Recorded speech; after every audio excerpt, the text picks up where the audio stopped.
The meeting hall was bigger than any building on Earth. It floated in space above the neutral zone, where 17 different alien species came to make decisions about the galaxy. Ambassador Kyle Morrison stood in the center of the room. He was the only human there. Around him, aliens of every shape and size sat in their special chairs. Some breathed different air.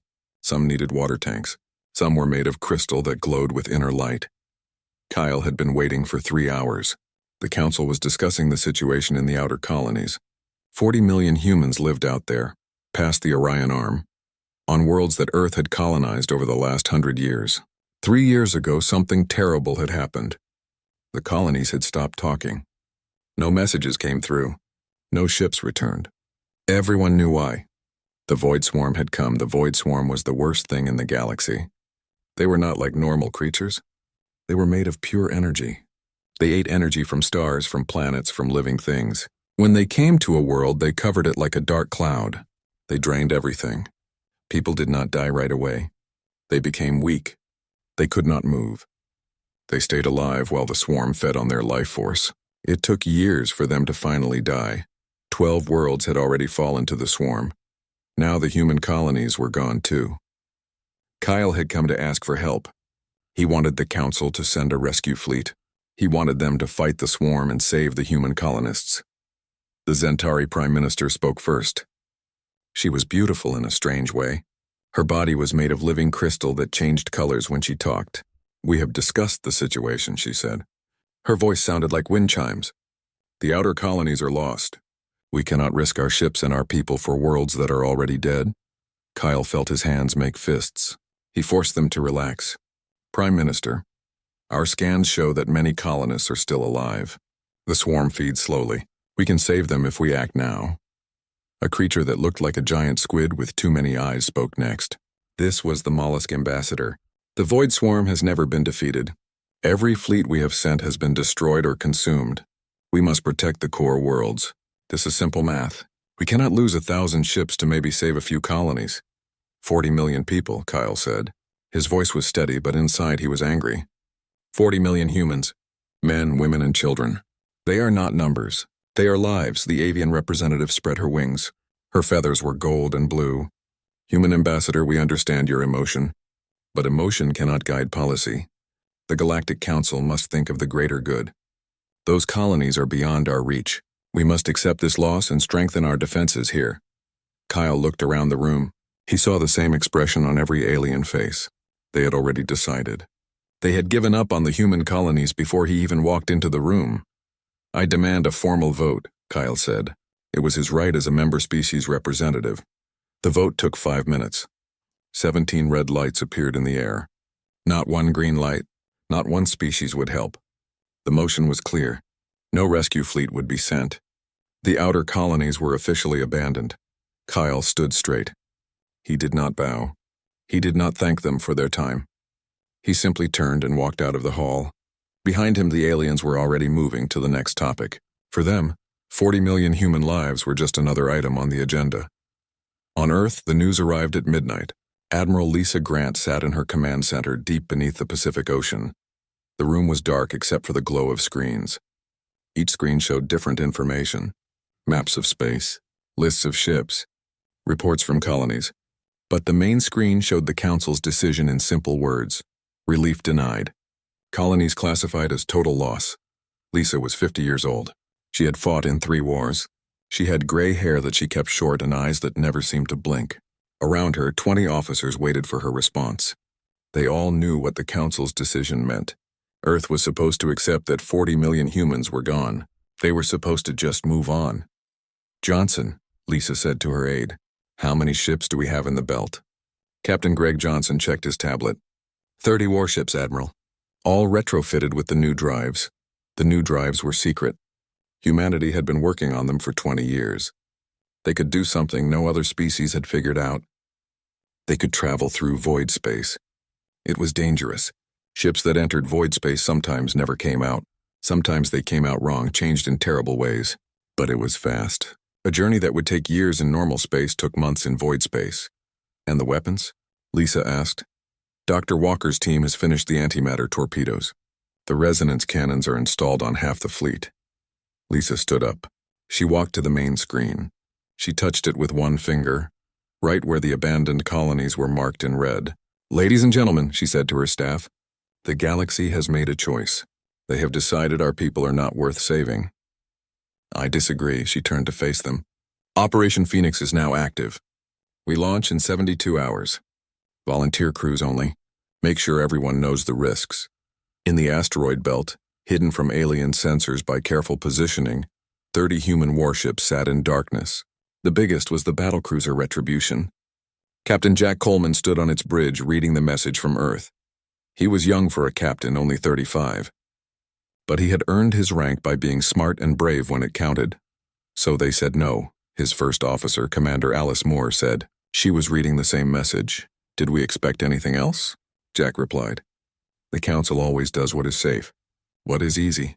40 million people, Alice said quietly. "How do you just give up on 40 million people?" Jack walked to the window. Outside, he could see other ships in the fleet. They were all painted black. No lights, no signals. They were ghosts, invisible to anyone who was not looking for them. "You give up on them if you are not human," he said. "But we are human. We do not give up on our own." Over the next 3 days, volunteers filled the ships. No one was ordered to go. Everyone was told the truth. They would fly through void space where reality did not work right. They would fight an enemy that had never been beaten. They would probably die. 9 out of 10 people volunteered anyway. On the colony world of New Houston, Frank Davis held his daughter Emma. She was 7 years old. She was so thin he could feel all her bones. The swarm had been feeding on them for 3 years. Not enough to kill them, just enough to keep them weak, just enough to keep them suffering. "Daddy, when will help come?" Emma asked. She asked this every day. Frank looked at the dark sky. The swarm blocked out the stars. "Soon, baby," he lied. "Help will come soon." He did not know that light years away, 30 human warships were powering up their engines. He did not know that Admiral Lisa Grant had just given the order to launch. He did not know that humanity had decided to do what the galaxy would not. They were coming for their own. The human fleet moved in silence. No announcements. No farewell messages. They simply disappeared into void space one by one, diving into dimensions that should not exist. Behind them, Earth continued as normal. The aliens thought humans had accepted the Council's decision. They were wrong. Humanity had learned long ago that when the universe gave up on you, you did not give up on yourself. When everyone else walked away, you stood up and fought. And when your children called for help, you answered. No matter how far away they were, the war fleet was coming. The galaxy had given up on them, but humanity's war fleet always returns. The void space was wrong. Everything about it was wrong. Up was not up. Down was not down. Time moved in circles. The past leaked into the present. The future whispered lies about what might happen. Ships flew through darkness that was not really dark. It was something else. Something that had no name because humans had no words for it. Captain Jack Coleman stood on the bridge of the Retribution. The windows showed things that should not exist. Colors that were not in any spectrum. Shapes that had too many angles. Sometimes he saw other ships in the fleet. Sometimes those ships were inside out. Sometimes they were tomorrow's ships or yesterday's ships or ships that never were. "Status report," Jack said. His voice sounded strange. In void space, sound did not work right. Sometimes you heard words before people said them. Sometimes you heard thoughts instead of words. "We are maintaining course," Lieutenant Carl Jackson said from his station. His hand shook as he worked the controls. Everyone's hands shook in void space. 6 months in. Approximately 4 months to target. 6 months. They had been in this nightmare for 6 months. Jack remembered the first week. 3 crew members had walked out of airlocks because they saw doors that were not there. 5 more had stopped talking completely. They just stared at walls and smiled. The medical team had to sedate them. "How are the other ships?" Jack asked. Carl checked his screens. The readings never made sense in void space, but patterns emerged if you looked long enough. "The Defiance is gone, sir. It stopped existing about 3 hours ago, or 3 days ago. Timestamps are not working right. Gone, not destroyed. Not lost, just gone. In void space, things stopped existing sometimes. One moment a ship was there. The next moment it had never been there at all. The crew's families back on Earth would find that their loved ones had never existed. Photos would be blank. Records would be empty. That was what void space did. It ate reality. Commander Amy Rodriguez walked the halls of the carrier Independence. She checked on her pilots every hour. They needed to see her. They needed to know that someone was still in charge. Still thinking. Still human. The pilot quarters were dark. Most of the pilots could not sleep with lights anymore. The lights showed them things. Bad things. Future things. Dead things. Better to stay in darkness and pretend the whispers were just ventilation sounds. "How are you doing, Tony?" Amy asked one of her best pilots. Tony Baker sat on his bunk holding a picture of his wife. "She is old in the picture now," Tony said. His voice was flat. "Yesterday she was young. Tomorrow she will be a baby. That is what the void shows me." Everything backward. Amy sat next to him. She did not touch him. Touch was dangerous in void space. Sometimes when you touched someone, you felt all their thoughts, all their fears, all their futures. "Remember why we are here," she said. 40 million people need us, do they?" Tony asked. "Or did they? Or will they? Time is broken here, Commander. How do we know we are not already too late? How do we know we are not flying to save people who died before we were born?" Amy had no answer. In void space, those were real questions. But she said what she always said. "We keep going. We trust the mission. We trust each other." On the engineering deck of the Retribution, Chief Engineer Dan Phillips watched his engines. They were not really engines anymore. They were something else. The void had changed them. They still worked, but they worked wrong. They pushed the ship through dimensions that folded in on themselves. They burned fuel that existed in 3 times at once. "We are at 60% efficiency," Dan reported to the bridge. "Maybe less. The engines are starting to think." That was the problem with void space. Machines started thinking. Not like computers, like living things. The engines knew they were in pain. The hull knew it was scared. The weapon systems dreamed of violence. Dan had lost 12 engineers so far. 3 had merged with the machines they were fixing. They were still alive, technically, but they were part of the ship now. They whispered through the ventilation. They cried through the pipes. They begged to go home through the electrical systems. Admiral Lisa Grant sat in her cabin on the Independence. She did not sleep. Sleep was dangerous for commanders in void space. In dreams, you might give orders. Real orders. Orders that the crew would follow. She had heard of one admiral who dreamed of surrender and woke to find his entire fleet flying back home. She studied the reports. 2 ships lost completely. 500 crew members dead or changed or lost in ways that could not be explained. But they were still moving, still heading for the colonies. A knock at her door. Not a real knock. A future knock. Someone would knock in 3 minutes. Or 3 hours. Or 3 days. Time meant nothing here. "Come in," she said to the knock that had not happened yet. The door opened. Captain Paul Martinez from the destroyer Vengeance entered. He looked tired. Everyone looked tired in void space, but he also looked scared. "Admiral, we have a problem," he said. "The crew is starting to see them." Lisa knew what he meant. The things that lived in void space. Not creatures. Not ghosts. Something else. Things that existed in the spaces between spaces. Things that fed on thought and fear and hope. "How many?" she asked. "Everyone," Paul said. "They walk through walls. They stand behind people. They whisper names of people who never existed. They show us our deaths. All our possible deaths." Lisa stood up. This was expected. Every ship that traveled through void space saw them eventually. The trick was not to listen, not to believe, not to follow when they beckoned. "Double the sedative rations," she ordered. "Keep the crew focused on the mission. Remind them why we are here." Outside the ship, void space screamed. Not with sound, with something else. With the death cries of realities that never were. With Swarm had grown. The tactical display showed millions of them now. They surrounded the colony worlds like a living shroud. They pulsed with stolen life energy. "My God," whispered Lieutenant Nancy Cooper from her sensor station. "There are so many, but there was something else. Something in the pattern." The swarm was not random. They moved with purpose. They had organization. They had a center. "Admiral," Nancy called out, "I am seeing something. A pattern in their movement. They are not just feeding. They are being directed." Lisa walked to the sensor station. She looked at the data. Nancy was right. The swarm moved like an army. Like they had a general. Like they had a queen. "Can you find the source?" Lisa asked. Nancy worked her controls. Her fingers flew across the screens. "There," she said finally. "Sector 7. Something big. Something that is not like the others." On the colony world of New Haven, Mary White held her son Joey. He was 5 years old. He had been 3 when the swarm came. He did not remember sunlight. He did not remember when food had taste. He did not remember when his mother could walk without falling. "Mommy, I'm hungry," Joey said. Mary had no food to give him. The swarm did not let them starve. That would end their suffering too soon.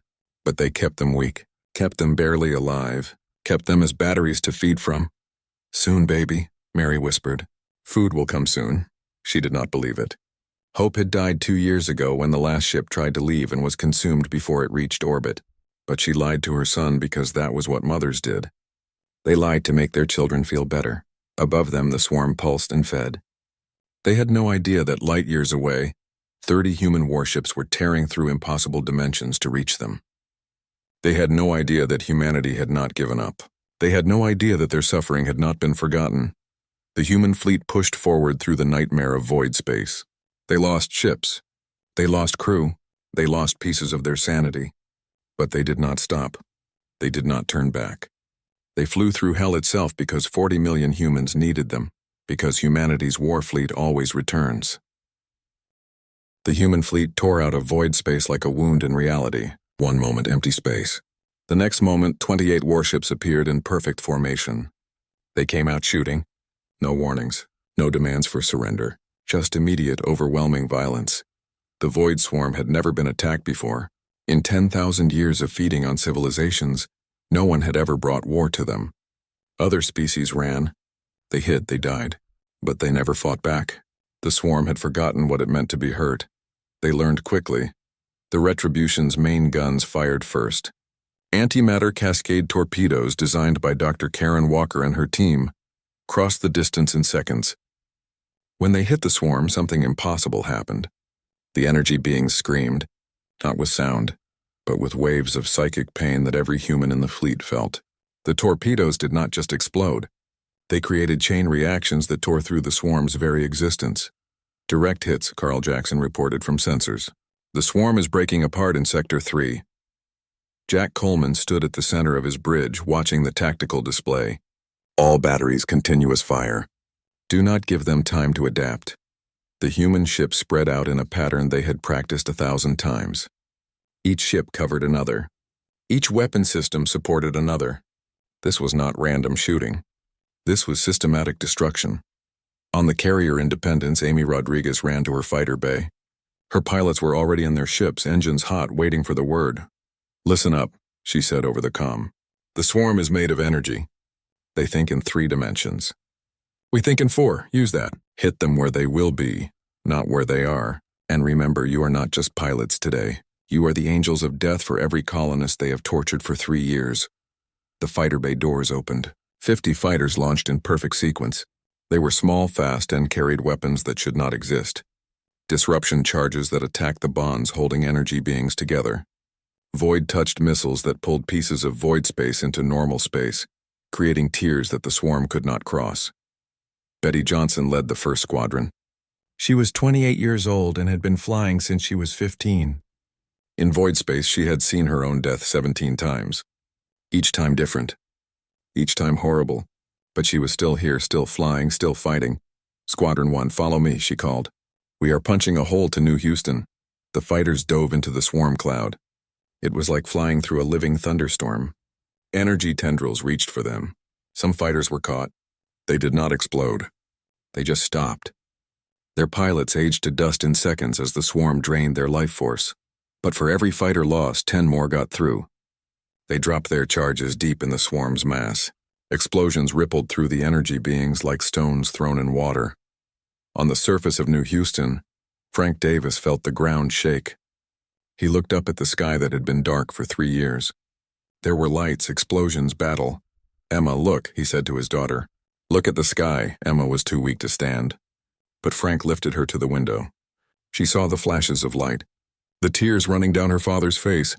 "Is that help, Daddy?" she asked. "Yes, baby. That is help.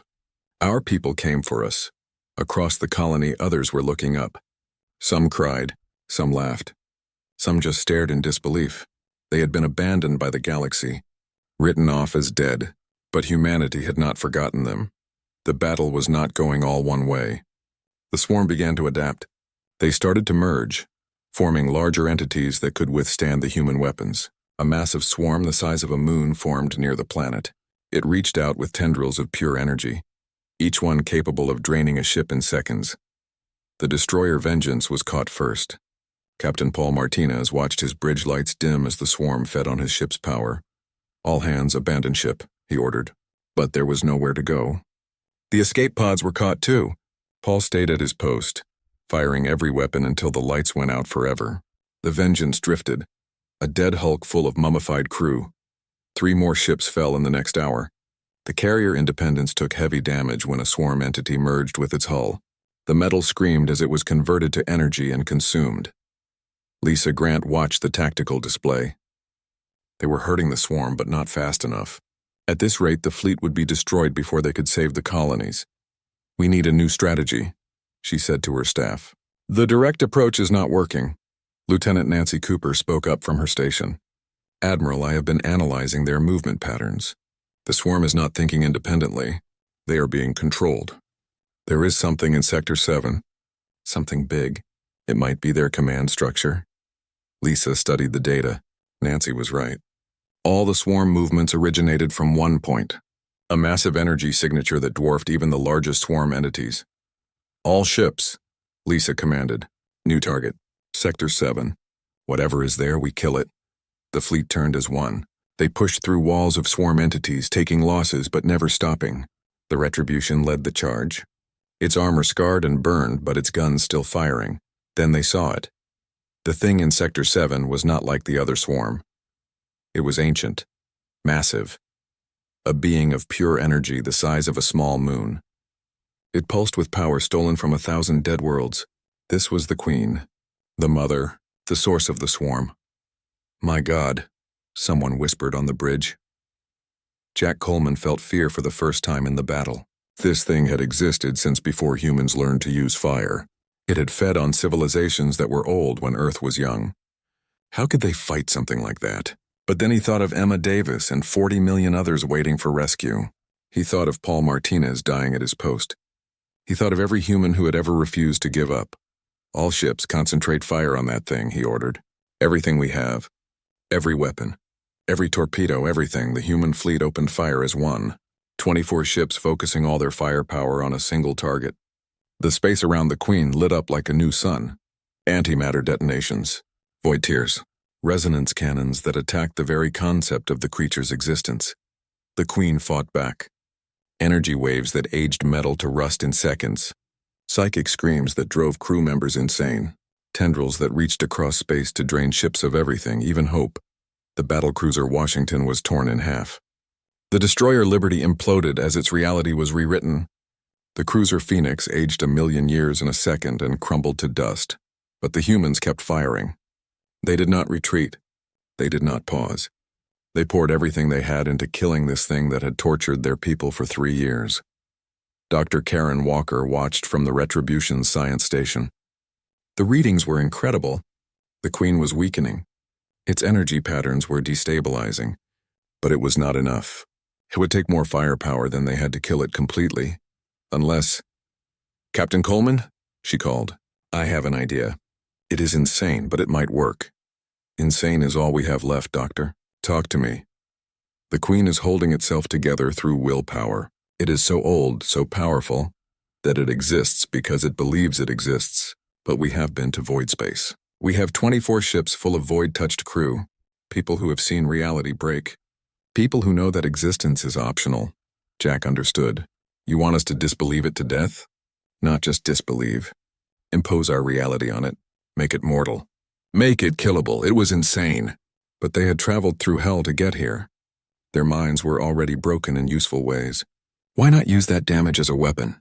"All ships, all crew," Jack broadcast. "Focus on the Queen. See it as mortal. See it as dying.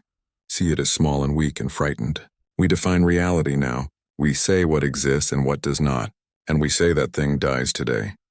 20,000 human minds focused on a single thought. The Queen is dying. The Queen is weak. The Queen is mortal. Reality wavered. The space around the queen began to change. Its massive form flickered. Its ancient power stuttered. For the first time in 10,000 years, it felt something it had forgotten existed. Fear. The queen tried to flee. But the human fleet followed, their weapons and their will hammering at it. You are dying. You are weak. You are nothing but a parasite, and parasites can be killed. The queen's scream shattered moons. Its death throes tore holes in space. But it was dying. The combined will of humanity had made it mortal, and mortals could be killed. With a final burst of light that would be visible from Earth, the queen died. Its massive form collapsed into nothing. Across the star system, the swarm felt their mother die. They scattered, confused, leaderless, weak. Now, Lisa commanded, while they are broken. Finish them all. The human fleet fell upon the scattered swarm like wolves. Without their queen, the energy beings could not coordinate, could not adapt, could not feed properly.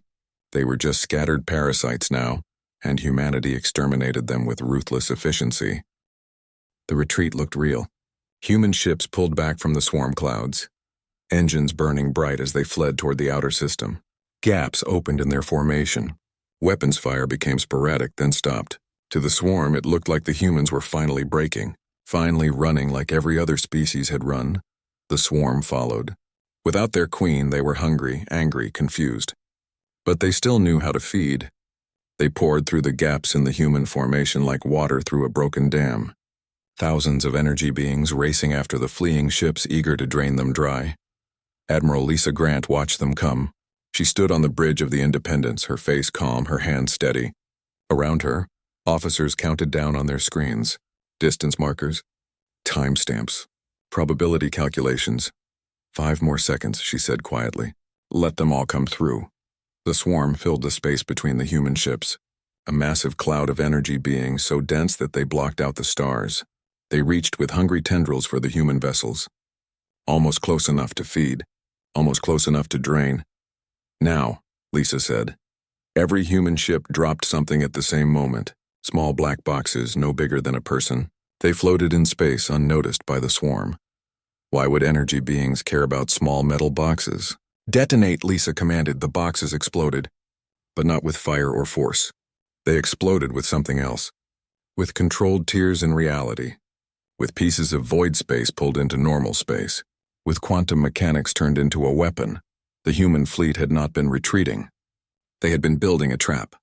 A net made of void storms. A cage made of broken reality. And the swarm had flown right into it. The screaming started immediately. Not sound, but psychic wailing that could be felt in bones and teeth and souls. The swarm found themselves caught between dimensions. They tried to flee, but every direction led to more void storms. They tried to merge, but the void tore them apart faster than they could combine. Captain Jack Coleman watched from the retribution. The tactical display showed the swarm dying by the thousands. The void storms were not random. They were precisely controlled, programmed to create specific effects. To trap energy beings, to tear them apart at the quantum level, to feed on them the way they had fed on others. It is working, Carl Jackson said from sensors. He sounded amazed. They cannot escape. The void is consuming them. But it was not just consumption, it was transformation. The dying swarm entities were not disappearing. They were changing. The void storms were rewriting them, turning them from predators into something else, something useful. Dr. Karen Walker had designed this too. She called it the domestication protocol. If you could not kill a dangerous animal, you tamed it. You turned it into a tool. Phase 2, Lisa ordered. Implement control measures. Special torpedoes launched from every ship. They carried not explosives, but complex electromagnetic patterns. Patterns that would bind the transformed swarm. Patterns that would make them obey human commands. Patterns that would turn humanity's greatest enemy into humanity's newest weapon. On New Houston, the colonists felt the change immediately. The oppressive weight that had crushed them for 3 years began to lift. The feeding tendrils that had drained their life force withered and died. People who had not stood in months suddenly found strength in their legs. Frank Davis caught Emma as she tried to stand. She was still weak, but there was color in her cheeks for the first time in years. "Daddy, I feel better," she said, surprised.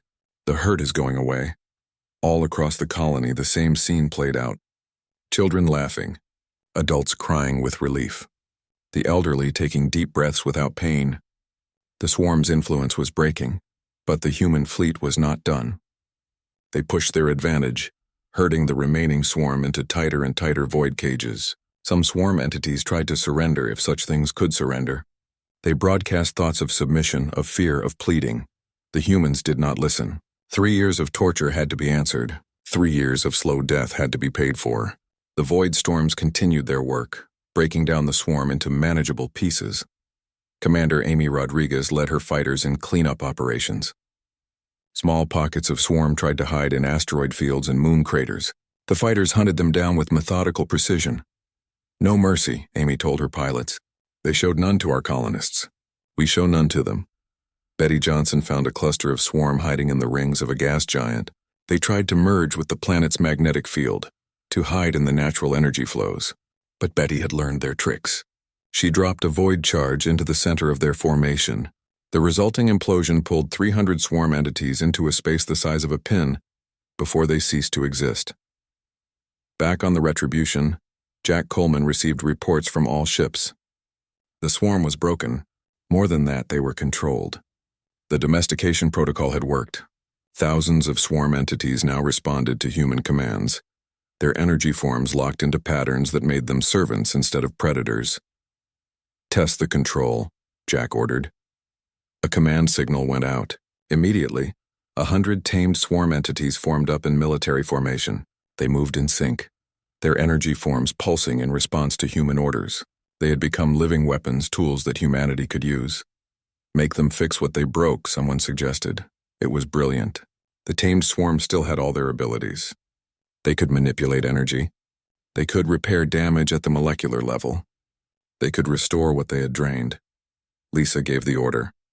The tamed swarm descended on the colonies. But this time they came to heal. They poured energy back into drained systems. They repaired damaged infrastructure. They even restored some of the life force they had stolen, giving strength back to the colonists they had tortured. On New Haven, Mary White felt strength flow into her body. Real strength, not just the absence of drainage. She stood up without help for the first time in 2 years. Her son Joey laughed as color returned to his skin. "Mommy, the monsters are helping now," Joey said, pointing at the sky where tamed swarm entities worked to repair the colony's power grid. Mary did not understand how or why. She just knew that the nightmares had become servants. The demons had become angels. And it was human hands that had performed this miracle. The transformation took days. Every colony was visited. Every survivor was helped. The tame swarm worked without rest, driven by human will to undo the damage they had caused. It was not perfect. The dead could not be brought back. The years of suffering could not be erased. But it was something. It was hope. Lieutenant Nancy Cooper made another discovery during the cleanup. The swarm had not just been feeding randomly. They had been collecting information, storing memories, learning about their victims. All that information was still there, stored in the quantum patterns of the tamed swarm. "Admiral," Nancy reported, "we can access their memories. We can learn everything they learned, every species they consumed, every tactic they used, every secret of energy manipulation they discovered over 10,000 years. Lisa understood the implications. Humanity had not just defeated the swarm. They had absorbed their knowledge. They had taken 10,000 years of predatory evolution and made it their own. "Download everything," Lisa ordered. "Every bit of data. Every technique. Every memory. It all belongs to humanity now." The download took weeks. Massive amounts of information flowed from the tamed swarm into human databases. Technologies that other species had died trying to protect. Secrets of energy manipulation that physics said were impossible. The locations of hundreds of dead civilizations that might still have useful ruins. But more importantly, the download contained the names and last memories of every being the swarm had consumed.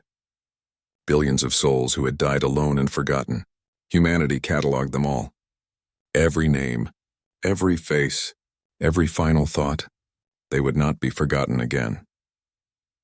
As the work continued, Jack Coleman stood on the observation deck of the Retribution. Outside, tamed swarm entities moved in formation, practicing military maneuvers under human control. They were perfectly obedient, completely dominated, eternally enslaved to human will. We did something impossible, Carl Jackson said, joining him at the window. We did something necessary, Jack corrected. The galaxy gave up on our people. We did not. And now we have turned our greatest threat into our greatest asset. The fleet prepared to return home, but they would not return as they had left. They would return with 40 million rescued souls.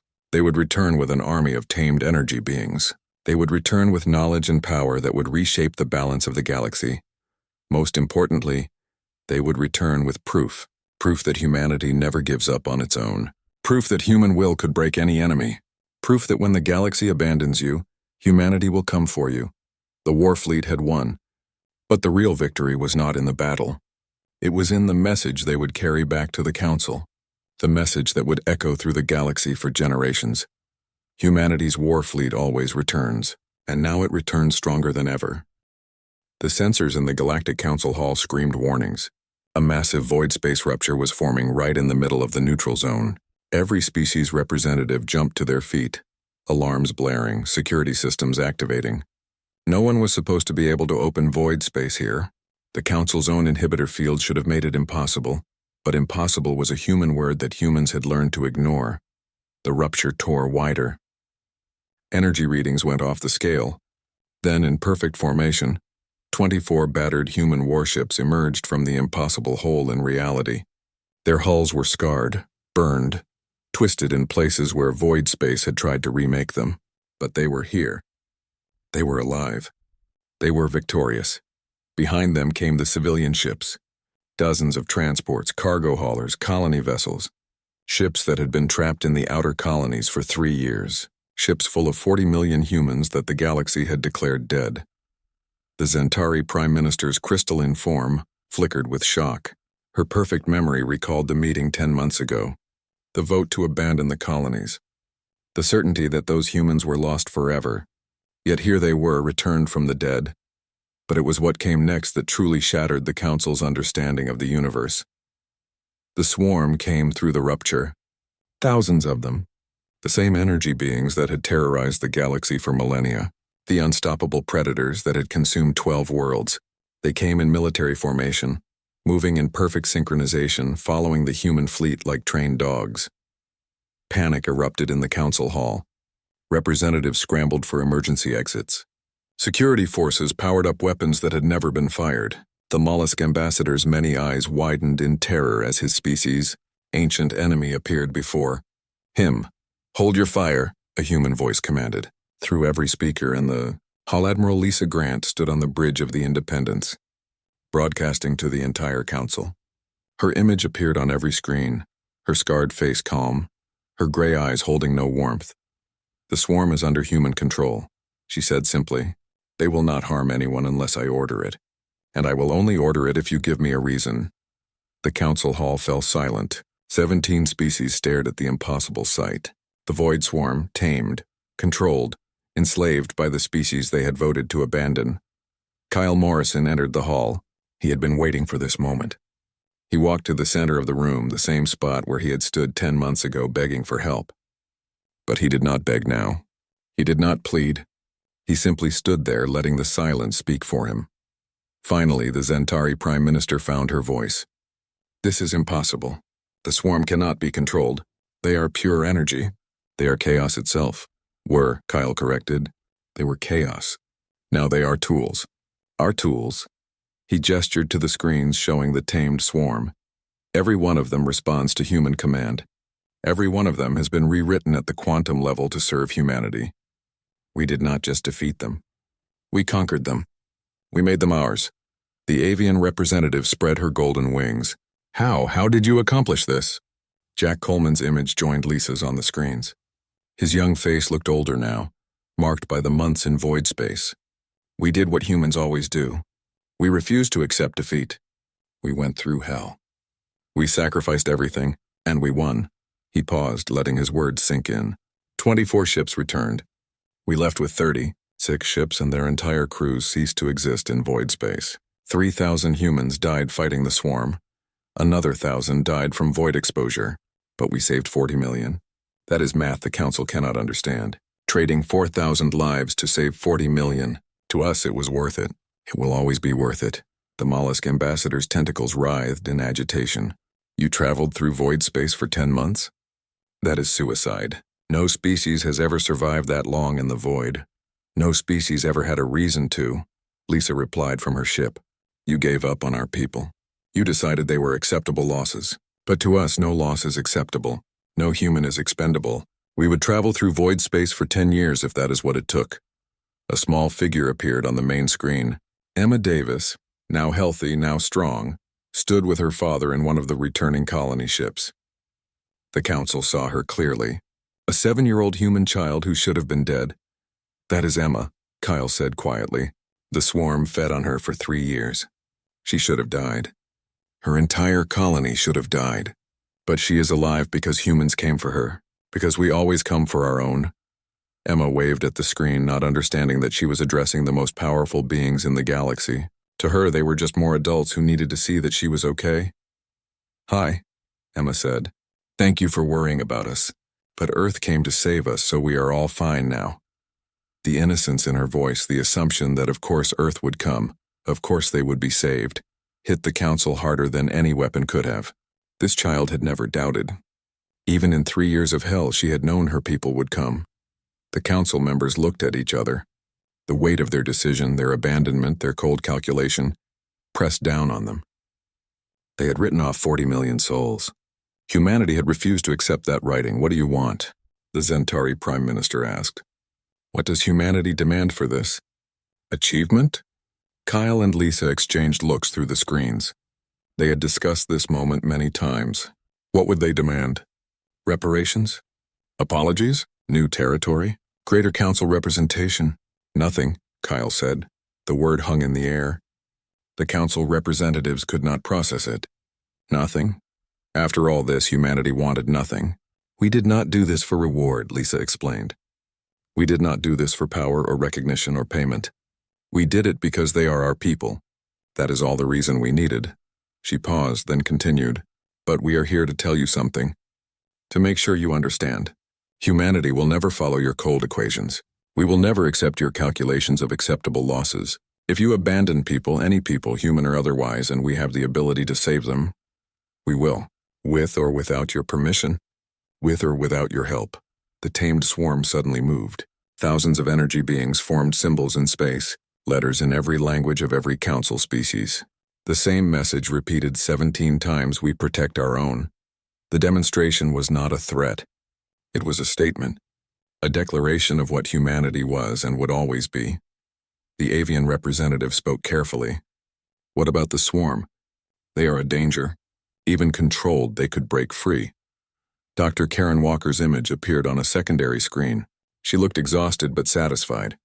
The swarm will never break free. We have rewritten them at the fundamental level. They are not enslaved. They are transformed. They literally cannot exist without human control now. If every human died tomorrow, the swarm would cease to exist 1 second later. She shared technical data that made the council's best scientists recoil. What humanity had done should have been impossible. They had changed the basic nature of energy itself. They had rewritten the rules of existence for an entire species. Furthermore, Karen continued, we are willing to share this technology. Any species that wants protection from energy-based threats can have it. Free, no conditions. Because that is what allies do. They help each other. The offer stunned the council. Humanity was giving away the greatest military advantage in galactic history.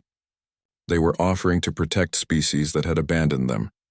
Over the following days, 3 species immediately requested defense pacts with Earth. The mollusk ambassadors people, who had lost 6 worlds to energy beings, practically begged for the technology. 4 others asked for human advisors to train their fleets in void space navigation. But the real change came from the colonies. The 40 million humans who had been saved did not return to Earth. They stayed in the outer colonies. They rebuilt. They thrived. And they sent a message to the rest of humanity. We knew you would come. We never doubted. Thank you for being human. The story spread through human space like wildfire. Children played games where they were the war fleet, coming to save people. Adults wore pins with the number 40 million, remembering those who were saved and the 4,000 who died saving them. The phrase became a rallying cry, a promise, a threat to any who would harm humans. The war fleet always returns. In the council hall, a new statue was erected, not by the council but by humanity. It showed a small child's hand reaching up to grasp an armored gauntlet. The inscription read, "To those who came for us, to those who always will." Emma Davis grew up to become a void space navigator. She was one of the few who could spend months in void space without going insane. When asked why she was not afraid of the void, she always gave the same answer. "I waited 3 years in hell for my people to save me, and they came. After that, nothing scares me. Because I know no matter how far I go, no matter how lost I get, the war fleet will come for me. They always return." Admiral Lisa Grant retired after the mission. She bought a small house on Earth where she could see the stars. Every night she looked up at them and remembered the 4,000 who had not come home. But she also remembered the 40 million who did. Jack Coleman took command of the new Void Fleet, ships specifically designed to operate in impossible spaces. His mission was simple: find every human colony, no matter far,